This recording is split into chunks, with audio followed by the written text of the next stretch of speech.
औज़ुबिल्लाहि मिनश्शैतानिर्रजीम बिस्मिल्लाहिर्रहमानिर्रहीम। जी तमाम मुसलमानों को अस्सलामु अलैकुम वरहमतुल्लाहि वबरकातुह। आज माशाअल्लाह जुमे का दिन है। सबसे पहले दरूद पाक पढ़ते हैं। अल्लाहुम्मा सल्लि अला मुहम्मदिन व अला आलि मुहम्मदिन कमा सल्लैता अला इब्राहीम व अला आलि इब्राहीम इन्नका हमीदुम मजीद। अल्लाहुम्मा बारिक अला मुहम्मदिन व अला आलि मुहम्मदिन कमा बारकता अला इब्राहीम व अला आलि इब्राहीम इन्नका हमीदुम मजीद। जी अल्लाह पाक इस दरूद पाक के सदके जो बे औलाद हैं उनको नेक औलाद अता फरमाए, जो बेरोज़गार हैं उनको रोज़गार अता फरमाए, जो मुसीबत में हैं उनकी मुश्किलात आसान फरमाए, और जो बीमार हैं अल्लाह पाक उनको शिफा अता फरमाए, आमीन। और आज माशाअल्लाह जुमे का दिन है। सब ने रज कर दरूद पाक पढ़ना है, और दरूद पाक के बदले में अगर हज़रत आदम अलैहिस्सलाम को अम्मा हवा मिल सकती है तो आपको भी इंशाअल्लाह कुछ ना कुछ ज़रूर मिलेगा। मेरी बात की समझ आ रही है? अच्छा तवज्जो, कुछ भी ना था, अभी कुछ भी ना था। हज़रत आदम अलैहिस्सलाम से बशरियत की इब्तदा होती है। हज़रत आदम अलैहिस्सलाम पहले बशर हैं, और दूसरा बशर कौन है? वख़लक़ मिन्हा ज़ौजहा, कि फिर इन्हीं से इनका जोड़ बनाया अल्लाह ने। हजरत हवा ये दूसरा बशर बना। अब इन दो से पहले तो कोई बशर ना था। तो जब हजरत आदम अलैहिस्सलाम ने देखा कि मेरी ही तरह का एक इंसान सामने है, तो ये नेचर की बात है।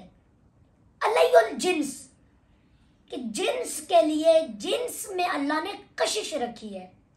जिन्स की तरफ माइल होती है। तो जब तन्हा थे हजरत आदम अलैहिस्सलाम, जन्नत में थे, किसी की तरफ माइल नहीं हुए। जब अल्लाह रब्बुल इज़्ज़त ने इन्हीं में से इनका जोड़ बना दिया, वख़लक़ मिन्हा ज़ौजहा, ज़ौज कहते हैं जोड़े को, इन्हीं में से इनका जोड़ बना दिया। फिर अब तबीयत माइल होने लगी। जब करीब होना चाहा तो अल्लाह रब्बुल इज़्ज़त ने फरमाया, ना आदम, ये अभी आपके लिए हराम है, आप टच नहीं कर सकते, ये अभी हराम है।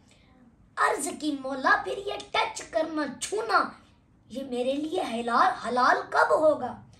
मौला, टच करना, करीब होना मेरे लिए हलाल कब होगा?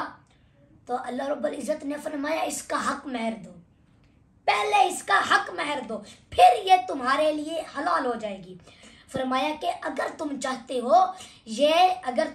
हो ये तुम्हारे लिए हलाल हो जाए, तो फरमाया इसका हक महर अदा करो।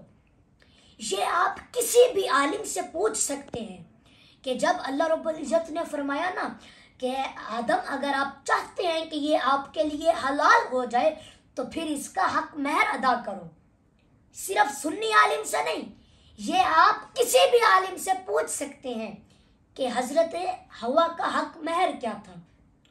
तो अल्लाह रब्बुल इज़्ज़त ने फरमाया, इसका हक महर ये है कि 20 बार मेरे रसूल पर दरूद भेज दो, और 20 बार मेरे महबूब पर दरूद पाक भेज दो। मेरी बात की समझ आ रही है? अच्छा तवज्जो करो।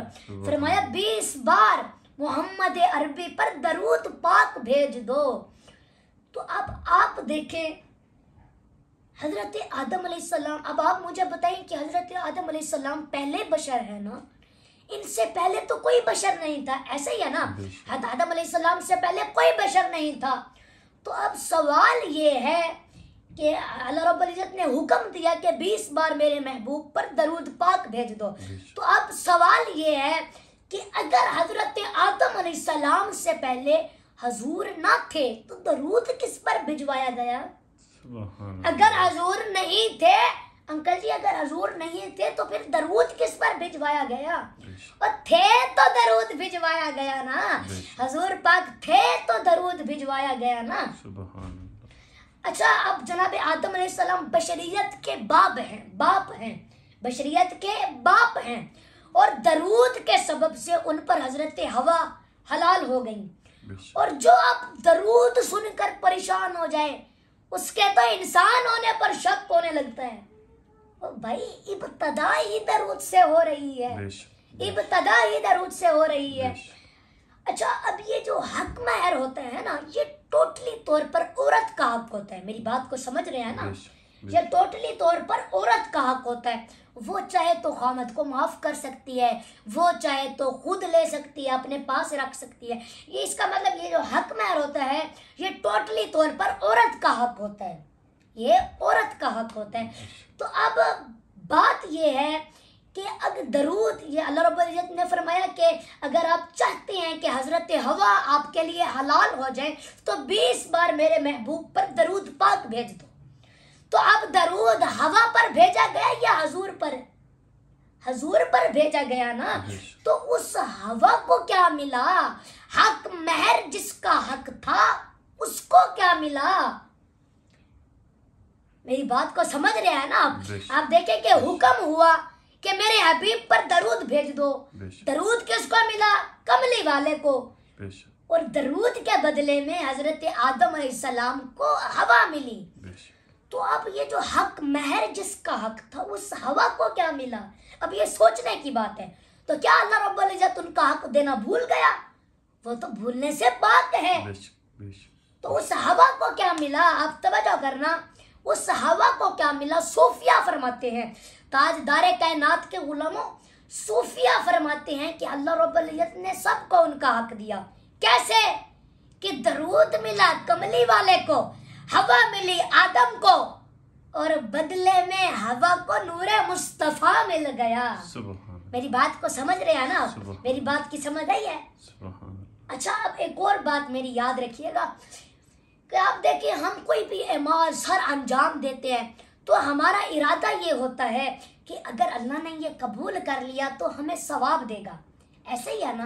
नमाज पढ़ते हैं इस नीयत से कि सवाब मिलेगा, रोजा रखते हैं, ज़कात देते हैं इस नीयत से कि सवाब मिलेगा। लेकिन सवाब तो तब मिलेगा ना जब ये कबूल होगा। अगर कबूल ना हो फिर सवाब मिलता है? नहीं ना। कबूल ना हो तो फिर सवाब नहीं मिलता। आप देखें कि नमाज बहुत बड़ा अमल है। हो सकता है कबूल हो जाए, हो सकता है रद्द हो जाए। रोज़ा भी बहुत बड़ा अमल है, हो सकता है कबूल हो जाए, हो सकता है रद्द हो जाए। हज ज़कात बहुत बड़ा अमल है, हो सकता है कबूल हो जाए, हो सकता है रद्द हो जाए, पता नहीं है। हो सकता है कबूल हो जाए, हो सकता है रद्द हो जाए। तो अल्लाह रब्बुल इज्जत ने फरमाया, ऐ मेरे महबूब, अल्लाह रब्बुल इज्जत ने फरमाया, ऐ मेरे हबीब, मैंने तेरे लिए, तेरी हुर्मत की खातिर, तेरी इज्जत की खातिर मैंने तेरे दरूद को ये मकाम अता कर दिया कि ये तो हो सकता है कि मेरी नमाज रद्द हो जाए, मेरे सजदे रद्द हो जाए, पर ये नहीं हो सकता कि तुझ पर भेजा हुआ दरूद रद्द हो जाए।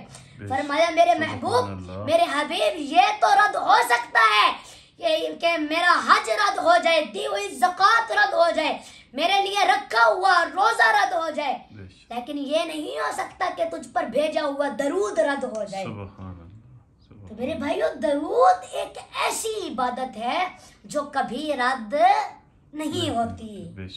तो आज आप सब रज के दरूद पाक पढ़ो।